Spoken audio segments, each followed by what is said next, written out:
anak kelas 2, apa kabar kalian hari ini? Harapan Miss kalian tetap sehat ya.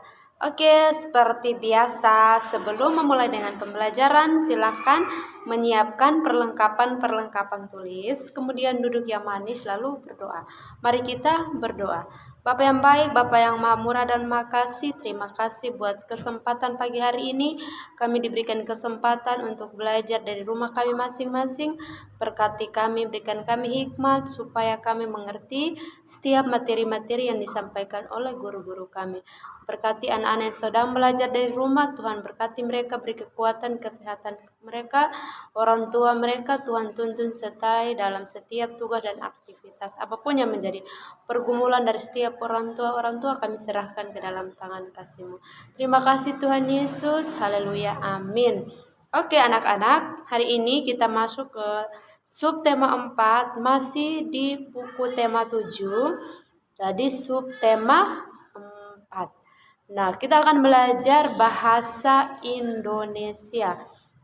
Jadi, tentunya kalian masih ingat tentang waktu kita belajar tentang fabel. Jadi, cerita atau fabel. Jadi, ada ciri-ciri dalam fabel.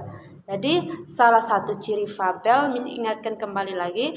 Jadi, salah satu ciri dalam sebuah fabel adalah cerita itu dibuat secara karangan atau dongeng, ya, mengerti? Oke, jadi kalian silahkan perhatikan di halaman 70, di situ ada sebuah teks. Nah, teksnya itu, judulnya itu adalah Monyet dan Kura-kura. Jadi, silahkan kalian perhatikan dan kalian simak ceritanya. Miss akan baca buat kita semua.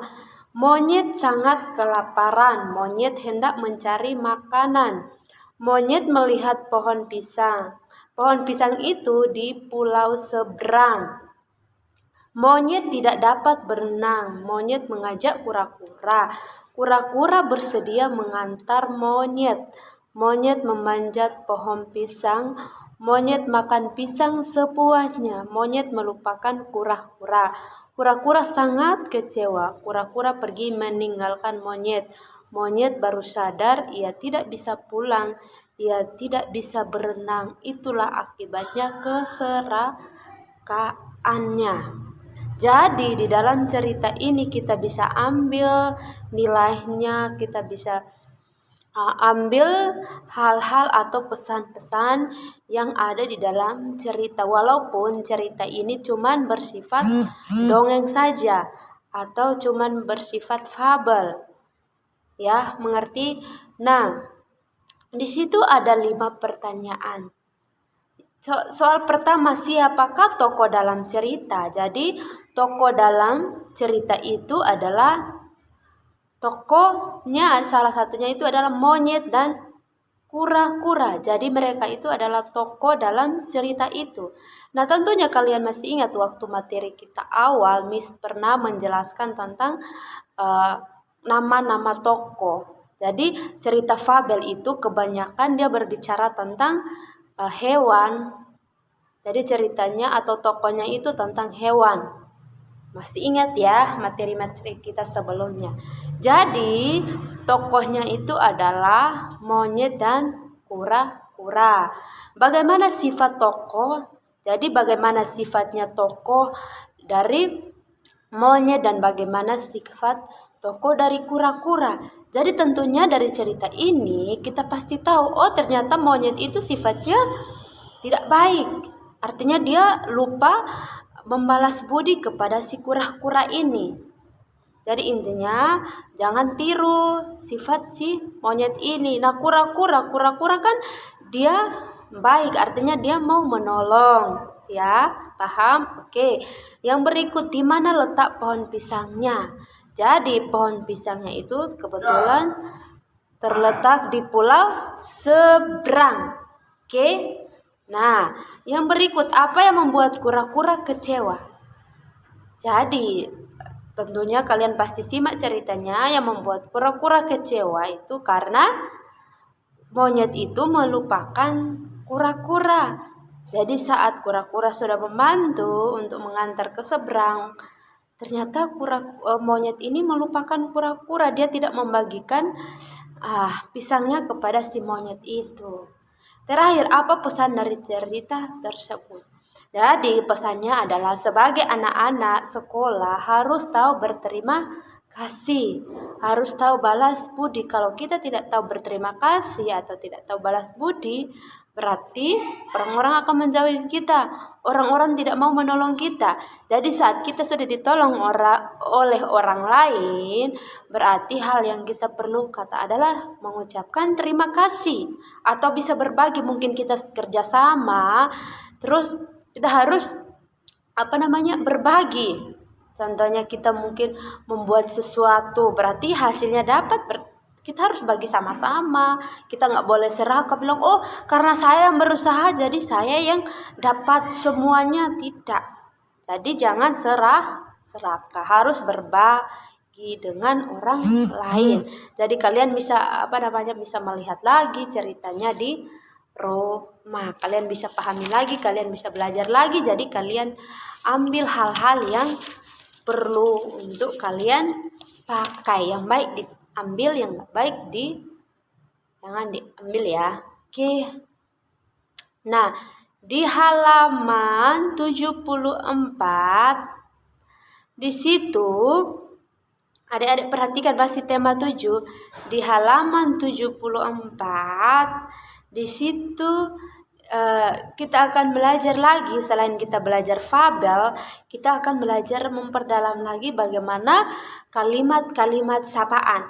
Jadi ada yang masih bingung tentang kalimat-kalimat sapaan. Jadi kalimat-kalimat sapaan beda sama kata sapaan. Kata sapaan, hai, shalom, selamat pagi, itu adalah kata. Tapi kalimat berarti membuat. Kalau kalimat itu berarti dalam sebuah cerita ada kata sapaan yang kalimat sapaan yang membuat cerita itu menarik. Jadi contohnya seperti kemarin ada kalimat-kalimat sapaan, ada pertanyaan, jadi membuat percakapan itu nyambung ya. Jadi ada yang kemarin ngerjain juga cuman tandai garis bawahi saja kata hey, itu sebenarnya kata sapaan. Tapi kalimat, ulangi lagi, kalimat sapaan itu yang membuat cerita itu menarik atau membuat teks itu bagus untuk tetap komunikasi itu tetap berlanjut ya. Kalimat sama kata beda ya anak-anak. Oke, jadi silahkan perhatikan di halaman 74 apa kalimat sapaan yang dapat kamu ucapkan. Jadi saat kita bertemu teman di jalan, kita harus menyapa dengan kata-kata seperti di bawah ini atau kalimat seperti bawah ini. Yang pertama, selamat pagi, selamat siang, selamat malam, sampai jumpa, selamat jalan, selamat berpisah, hai apa kabar, sampai jumpa di lain waktu. Itu adalah kalimat-kalimat sapaan. Oke, mengerti? Nah, silakan kalian perhatikan di latihan soal. Kita akan selesaikan sama-sama. Kemudian nanti ada tugasnya yang untuk kalian bisa kerjakan. Kalian simak baik-baik latihan siswa di bawah ini ya, karena kita langsung belajar bersama-sama. Tugasnya tinggal kalian kerjakan sesuai dengan pertanyaan-pertanyaannya. Oke, yang di situ suruhannya adalah lengkapilah kalimat sapaan berikut.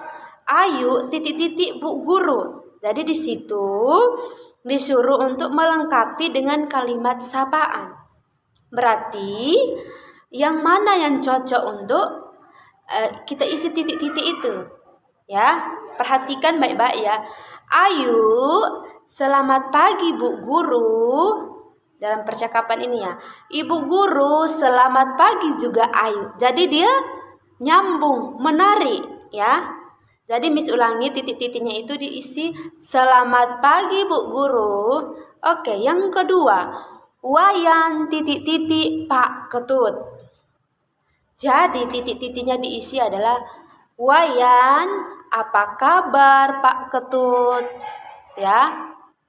Jawabannya adalah baik-baik saja Wayan. Yang ketiga, Kadek titik-titik kakak Dewi. Jadi titik-titiknya diisi adalah selamat malam kakak Dewi. Jawaban kakak Dewi selamat malam juga kadek. Yang keempat, ayu titik-titik gede. Jadi gede menjawab semoga lain waktu kita berjumpa lagi. Nah, titik-titik yang Ayu ucapkan adalah sampai jumpa lagi gede.